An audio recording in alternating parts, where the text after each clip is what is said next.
წმინდა ილია მართალი, ჭავჭავაძე. ეს სახელი საკუთარია მთელი საქართველოსთვის. ძალიან დიდ საფიქრალს აღძრავს საქაურობა. საგურამოს სახლ-მუზეუმია დღევანდელი ლიტერატურული პანორამის მასპინძელი, რომელიც უნივერსალური ხასიათის სამწერლო მოღვაწეობას ეძღვნება. მივესალმები ჩვენ სტუმარს, პროფესორ გურამ ბენაშვილს. დიდი მადლობა ბატონო გურამ გადაცემაში მონაწილეობას. დიდი მადლობა მოწვევისათვის. დიდ კლასიკურ ლიტერატურულ მემკვიდრეობაზე საუბარი ბუნებრივია უნდა დავიწყოთ პოეზიით. ანუ იმით, როგორ იქცა პოეზია ყველაფრის გამხელის შესაძლებლობად, ფილოსოფიური მსოფლგანცდის უმნიშვნელოვანესი პარადიგმები როგორ დაიტიეს ლირიკის ნიმუშები.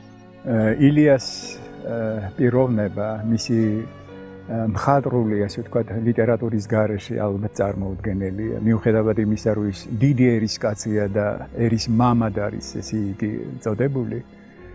საოცრად ამშვენებს მას, საოცრად ამაღლებს მას, განსაკუთრებულ რაღაც საოცარ, ესე ვთქვათ, აურას უქმნის მას, მისი პოეზია, მისი ლირიკა და მისი ეპიკა. ეს იყო ჟანრი, რომელმაც ბოლომდე გაამჟღავნა სხვათა შორის ილიას ფიქრები, მისი ოცნებები, მისი ტკივილები. ეს იყო ჟანრი, რომელშიც ილია აბსოლუტურად ესე იგი რეალიზდება როგორც არამხოლოდ მოქალაქე და დიდი მამულიშვილი, არამედ როგორც საოცარი ლირიული პიროვნება მოსიყვარულე, პიროვნება საოცარი ნაზი გრძნობებით აღბეჭდილი, პიროვნება რომელშიც სიყვარული ისევე საოცრად ახლობელია, როგორც ბრძოლა თქვა სამშობლოს გადარჩენისათვის. მისი უნივერსალური, ჭეშმარიტად უნივერსალური ნიჭი ორგანულად ითავსებს პოეზიის აი ამ საოცარ მადლსა და სიკეთეს. იგი შვილია, ეს შთამომავალია დიდი რუსთაველისა, დიდი დავით გურამიშვილისა, იგი შთამომავალია ნიკოლოზ ბარათაშვილისა. შინაგანად მან კიდევ უფრო განსაკუთრებული, ასე ვთქვათ, სიღრმითა და სიმძაფრით აღბეჭდა თავისი პოეზია, რომელიც მხოლოდ ილიასია და არავისი არ შეგეშლება. ეს ჭეშმარიტად ილიას პოეზია, რომელმაც პირდაპირ გვირგვინი დაადგა მის სახელსა და მის ღირსებას. რისკენ აბრუნებდა ეს პოეზია იმდროინდელ საქართველოს? ეს პოეზია იმდროინდელ საქართველოს აბრუნებდა უპირველეს ყოვლისა ადამიანობისაკენ, იმ მორალური კრიტერიუმებისაკენ, რომელთა გარეშე წარმოუდგენელია ქრისტიანული ქვეყანა.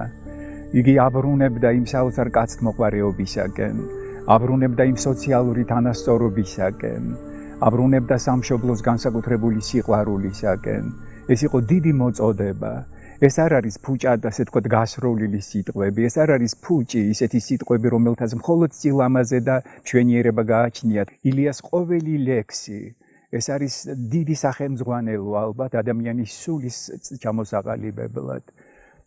ამდენად ილიას ლირიკა, ეს არის ლირიკა, რომელიც შემეცნება გარდაქმნის ადამიანს და რაღაც ახალ ადამიანად აქცევს. ყოველ შემთხვევაში ილიას დიდი სურვილია, რომ მისმა პოეზიამ რაღაც ის ქართველობა, ის დიდი ივერია და ის შესანიშნავი წარსულის მქონე ქვეყანა იმ სწორ გზაზე დააყენოს, რომლის გავლაც თავისთავად უკეთეს საქართველოში მიიყვანს მომავალში.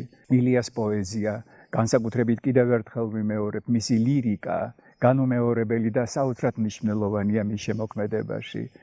განსაკუთრებულია ამავე დროს მისი ეპიკა, მისი ბრწყინვალე პოემები, რომელთა ანალიზი, რომელთა ასე ვთქვათ წარმოდგენა, რომელთა გააზრება და გაცნობიერება საოცარ დიდ და უმნიშვნელოვანეს იდეალებთან მიიყვანს ადამიანს. ძნელი გზებით სავალია თითქოს ილიას ეპიკა, მაგრამ ეს არის დიდი სახელმძღვანელო ალბათ ყოველი ქართველისათვის. მისი განდეგილი, მისი აჩრდილი საოცარი პოემებია, რომელთაც დაიმკვიდრეს კლასიკური, ასე ვთქვათ, ადგილი ქართულ პოეზიაში.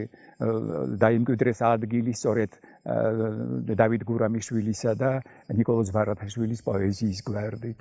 ეს არის დიდი პოეზია, რომელმაც საძირკველი ჩაუყარა სხვათა შორის მე-20 საუკუნის ქართულ პოეზიას. ძილქუშში ჩაძირული ქვეყნის რეალობაში როგორ ისმოდა პოეტის მოწოდებები? ილია ამით არის საოცრად ძლიერი და ილია იმიტომ არის ილია, რომ სწორედ ამ ძილქუშში ჩაძინებულ ქვეყანას აფხიზლებდა. მისი უპირველესი ტკივილი სწორედ ამ ძილ-ღვიძლში მყოფი ქვეყანა იყო. მან ვიცოდა რომ ძილი და ყველაფრის მიმართ ინერტული დამოკიდებულება ქმნიდა იმ ატმოსფეროს რომელსაც პერსპექტივა არ გააჩნდა. ამიტომ კიდევ ერთხელ ვიმეორებ, ილიას ლირიკა, თვითონ ლირიკა მომწოდებლური ხასიათისა, ისევე როგორც მისი ეპიკა. იგი მოწოდება, იგი მომავლის, ასე ვთქვათ, პოეზია, იგი ხვალინდელ დღეზე გათვლილი პოეზია, გამოფხიზლება ერისა, მისი მიძინებული სულის, ასე ვთქვათ, ესეთი ელექსირია თითქოს, რომელმაც უნდა გააღვიძოს მასში მომავლის რწმენა, მომავლის იმედი, არ უნდა ჩამოყაროს ხელი, არ უნდა მიენდოს მხოლოდ დროთა დინებას. ადამიანს ეძებდა იგი, ადამიანს, რომელიც გამოაღვიძებდა, ესე იგი, ამ ქვეყანას და მიმართავდა დიდი მომავლისაკენ. ილიას იმედი ჰქონდა, რომ ასეთი წარსულის ქვეყანა შეუძლებელია შეჩერებულიყო ერთ ადგილას. მეოცნებე ილია სწორედ მომავალზე ოცნებობდა და იმ მომავალზე, რომლის ღირსი აბსოლუტურად იყო მისი ქვეყანა. აი ამდენად ილია გამომაფხიზლებელიც არის თავისი ერისა. ილიას ესე იგი პოეზია, ილიას პროზა, ილიას პუბლიცისტიკა, ილიას მეცნიერება, ილიას მოღვაწეობა და მისი ერის კაცობა ეს აბსოლუტურად ესე იგი იმისათვის იყო მომზადებული, რომ ერი გამოეფხიზლებინა და სხვა გზითა და სხვა აღორძინების გზით, ასე ვთქვათ, წარემართა. რომ არა ილია, რომ არა ილიას მცდელობა, რომ არა ილიას ასეთი დიდი მამულიშვილობა, მე-19 საუკუნე იქნებოდა ისეთივე საოცრად ბუნდოვანი, აი როგორც წინა საუკუნეები იყო.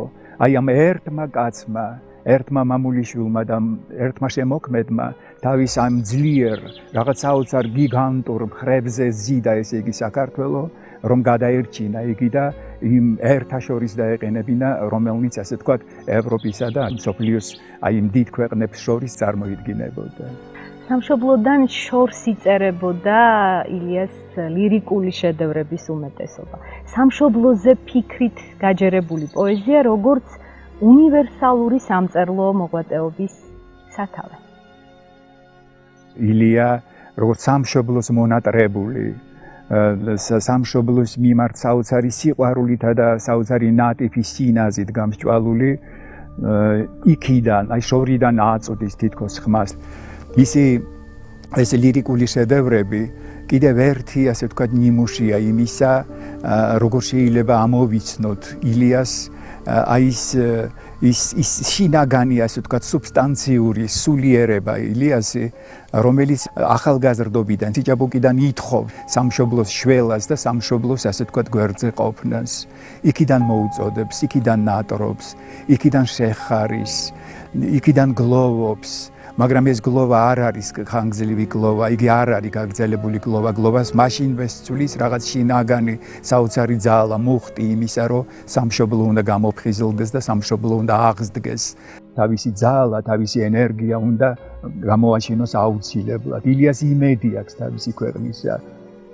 ილია იცნობს თავისი ერის ისტორიას, ილია მიცის რა გზები აქვს გავლილი თავის სამშობლოს. ეს არის უნივერსალური განათლების ადამიანი. ეს არის უნივერსალური ცნობიერების ადამიანი, რომლისთვისაც აბსოლუტურად ნათელია სოფლიოს განვითარების აი ეს დიდი კანონები, რომელსაც ემორჩილება საერთოდ სამყარო. ილია თავის ამ საოცარ ნაზ და კეთილშობილ ლირიულ ლექსებში უმღერის სამშობლოს, ეთაყვანება სამშობლოს, ეალერსება სამშობლოს, უჯავრდება სამშობლოს, ახსენებს თავის წარსულსაც და ამავე დროს მოუწოდებს, ევედრება რომ ასე ცხოვრება არ შეიძლება. აი ეს ილიას ეს საოცარი საუბარი სამშობლოსთან, ილიას დიალოგი სამშობლოსთან, ეს სრულიად უნიკალურია სხვათა შორის. ასეთი რამ იშვიათად ხდება ხოლმე, თქვათ, მსოფლიო პოეზიაში. ასეთი ახალგაზრდა ჭაბუკის საუბარი და ესე თქვათ, სიყვარულის გამხელა სამშობლოს მიმართ რაღაც საოცარი დიდი ძალისა და დიდი ენერგიის მიმცემია მისთვის. აი ეს სიბერემდე გაჰყვა სხვათა შორის, აი ეს სამშობლოსთან აი ესეთი სიყვარულისა და საოცარი სითბოს გამხელის დიდი და საოცარი ძალმოსილება. აი ასეთი იყო ილია, სამშობლოზე მაფიქრალი და სამშობლოსათვის თავდადებული ადამიანი. ოთარ ანთქვრივი, კაცი ადამიანი, მგზავრის წერილები, როგორც მხატვრული თხრობის ხელოვნებით გამორჩეული ქართული კლასიკური პროზის ბრწყინვალე ნიმუშები. ეს არის დიდი პროზა, ეს არის კლასიკური პროზა, რომელიც თამამად უსწორებს თვალს ევროპულ პროზასა და იმ ევროპულ პროზაულ ქმნილებებს, რომელთაც ასეთი დიდი სახელი მოიპოვეს მსოფლიოში. განსაკუთრებით ძლიერია და განსაკუთრებით აღსანიშნავია მისი ოთარანთქმული. ეს არის დიდი ნაწარმოები, ეს არის დიდი ტკივილითა და ადამიანის ფსიქოლოგიური ნიუანსებით აღბეჭდილი რაღაც საოცარი დიდი ქმნილება. ფიქრობენ, რომ ოთარანთქმული ერთგვარად სახეა ილიას დედისა, იცით? ილია დედა ადრე გარდაეცვალა. მას არ ეღირსა დედის ალერსი, დედის სიყვარული, დედის საოცარი სითბო, რომელიც შეუცვლელია, ვერც მამიდა და ვერც დეიდა მას ვერ შეგიცვის ვერავითარ შემთხვევაში. და მიუხედავად იმისა, რომ მას შემდეგ მამიდა ზრდიდა, ილიას დარჩა ეს საოცარი დიდი ვალი თითქოს თავისი დედისა, რომ როგორმე გაეცოცხლებინა რომელიმე ნაწარმოებში. აი ეს სიყვარული, აი ეს სითბო, სხვათა შორის, აი გადმოიღვარა სწორედ ამ ოთარანთქმულში. მე არ ვიცი მეორე ნაწარმოები ქართულ მწერლობაში, სოფლიოზე არ ვლაპარაკობ მე, ესე იგი ქართულ მწერლობაში, რომელიც ასეთ საოცარ დიდ ტკივილს იწვევდეს მკითხველში, რომელიც ხედავდეს აი ასეთ საოცარ თითქოს ბუნებრივს, მაგრამ რაღაც საოცარ სიმაღლეებზე ატანილ ტკივილს ადამიანისთვის. ბრწყინვალეა მისი გლახის ნამბობი, დიდია რა თქმა უნდა მისი კაცი ადამიანი, ეს არის ჰუმორის, ამ სატირის რაღაც ფანტასტიკური სიმაღლეები. აქ პირდაპირ ჩქებს ქართული იუმორი, აქ პირდაპირ ჩქებს ილიას იუმორისტული ნიჭი, ილიას საოცარი სატირული, ასე ვთქვათ, გენიოსობა მისი, როგორ არის წარმოდგენილი იგი დარეჯანისა და ლუარსაბის სახე, მათი საუბრები, მათი მცონარობა, მათი სიზარმაცე, როგორი საოცარი დიდი შოლტი აქვს გადაწმული იმ წყობას, რომელსაც ბატონყმობა ქვია, როგორი იღუპება საქართველო აი ამგვარი სიზარმაცისა და ასეთი მცონარობის გამო. ილიას პროზაული ნაწარმოებები ბატონოგურამ როგორ ავლენენ ანალიტიკური ინტერპრეტაციების ულევ შესაძლებლობებს. ილია შინაგან და დემოკრატია რა თქმა უნდა და მისთვის აუცილებელია რომ ყველამ წაიკითხოს ეს, მაგრამ სუმთლად გამარტივებული ნაწარმოებიც ალბათ ილიასთვის ბუნებრივი არ არის რა თქმა უნდა. ილიას ნაწარმოებს ქვეტექსტები აქვს. ილია არის საოცარი ღრმა და შინაგანად რაღაც საოცარი ზოგჯერ რთული წარმოსადგენიც კი. მაგალითად ისე იგი კაცი ადამიანი ზოგმა ისე იგი მხოლოდ სიცილისთვის წარმოიდგინა, მაგრამ აქ არის უზარმაზარი შეგონება. აი რაღაც ილიას ეს ძალზედ შთამაგონებელი პათოსი ყოველ ნაწარმოებში. ის არ არის აბსოლუტურად არც ერთ ფრაზაში არ არის ზედაპირული.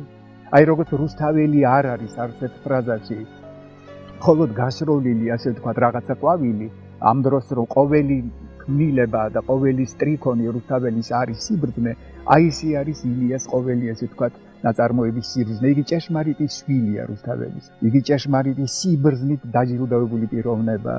მას აქვს ჯერ ცხოვრების გამოცდილება და მერე შინაგანი რაღაცა ფანტასტიკური ინტუიცია, რომ ამოიცნოს ცხოვრების ფილოსოფია. ეს მწერლის ყველაზე უფრო დიდი ნიჭია. დიდი მწერალი, აი აქედან იშვება ხოლმე. მას შინაგანი რაღაც საოცარი ისეთი ქვეტექსტები აქვს სულში, რომლის ესე ვთქვათ ამოფრქვევა ბევრისათვის ესე იგი სრულიად უცხოა, მაგრამ როცა დაფიქრდება, თურმე აესყოფილა ცხოვრება, რაც ამ ადამიანმა წარმოაჩინა. ადრი და ავად თუ კარგად ჩვენი თავნი ჩვენადვე გვეყუდნეს. მით იყვეს უკეთო. უმაღლესი ეროვნული სამრეკლოდან გაჟღერებული ეს სიტყვები როგორ ესმოდათ იმდროინდელ საქართველოში? ეს არის ძალიან დიდი ნაწარმოები. ეს არის მართლა აი დიდი ეროვნული სამრეკლოდან დარეგილი ზარი იმისა, რომ მხოლოდ თუ ჩვენი თავი გვეყუდნეს, აი მხოლოდ მაშინ ვიქნებით ალბათ ბედნიერები, მხოლოდ მაშინ შევძლებთ ჩვენი ადამიანური ფუნქციის ბოლომდე განხორციელებას. მან სწორედ ლევდღუნია გამოიყვანა აი ამ ეპოქალური სიტყვის სათქმელად, რატო შენ არ ფიქრობ ამას? გაიგი ამისაგან და შეიცანი ეს საოცარი დიდი სიბრძნე, რომ თავისუფლების გარეშე შეუძლებელია ერის აღორძინება და ერის ბედნიერი ცხოვრება. აი ეს თუნდაც ამ ერთი ფრაზისათვის ღირდა თლიანად აი ამ დიდი ქმნილების შექმნა. როდესაც პუბლიცისტიკაზე საუბრობთ, თქვენ ამბობთ, რომ ქვეყანა და ხალხი, წარსული აწმყო და მომავალი ფიქრები, კონცეფციები, განმარტებები, აი ეს ყველაფერი არის ილია ჭავჭავაძის ანალიტიკურ ოპუსთა თემატურისკენ. როგორ შეძლო არ გამორჩენოდა არაფერი? აი ვოლტერს ვადარებ მას, იცით? ვოლტერიც ასეთი უნივერსალური, ვოლტერიც ასეთი საოცარი ღრმა, ასეთი უფართოესი დიაპაზონის, არ გამორჩებოდა არაფერი ამ ქვეყნად. აი ილიაც ასეთი პიროვნება. რაღაც ჩინაგანად ილია არის საოცარი პოლიტიკოსი, ძისი ცნობიერება იტევს რაღაცა ის სამყაროს აბსოლუტურად იგი ყოველ ასე თქვა დეტალსა და ნიუანსში. ამგვარი რამ აღარ გამეორებულა რა თქმა უნდა ქართულ ლიტერატურაში და არც ყოფილა ესე იგი ქართულ სინამდვილეში. აი ამ დიდი მემკვიდრეობის გაცნობიერება როგორ იქცა ერთგვარ დაუსრულებელ პროცესში? აქ მრავალფეროვნების რაღაც საოცარი დიდი ზეიმია, იცით? აქ ყველაფერს თავისას ასე თქვა ადამიანი მონახავს და საკუთარ გულთან რომ მიიტანს და გონებასთან მიიტანს, ის მისთვის საოცარი ახლობელი გახდება. ილია შეუძლებელია კიდევ ერთხელ ვიმეორებ, გაუცხოვდეს ქართველისათვის, იმიტომ რომ საქართველო და ილია ეს აბსოლუტური სინონიმები არიან. აი როგორც ქრისტიანობა და საქართველოა, ეს აბსოლუტურად ერთიანი სიმბოლო. აი ესე შეიძლება რამოდენიმე მწერალი საქართველოში ჩასთვალო, რომ იგი აუცილებელია საქართველოსათვის და თუ საქართველო აღარ იქნება, ბუნებრივია ეს მწერლებიც გაქრებიან. მწერალთა აი ეს სახეები და ეს მონუმენტური საოცარი ეს თქვა ძეგლები დგანან ეს იგი ქართული ცნობიერებაში მარადიულად. იმიტომ რომ მხოლოდ მათით შეუძლია თონს გასვლა ამ ისტორიის ამ ურთულეს ასე თქვა ორღობეებში გასვლა, მხოლოდ აი ამ დიდი ბრძენი ჩვენი წინაპრების შემოქმედებითა და მათი სულიერი ასე თქვა მემკვიდრეობით შეგვიძლია გავლა აი ამ დიდსა და მძიმე ისტორიულ გზებზე. დღეს ამით დავემშვიდობოთ ჩვენს მაყურებელს ამ უდიდეს კლასიკურ ლიტერატურულ მემკვიდრეობაზე საუბრისას კი ეს სახლ-მუზეუმი კიდევ ბევრჯერ იქნება ლიტერატურული პანორამის მასპინძელი. მომავალ შეხვედრამდე.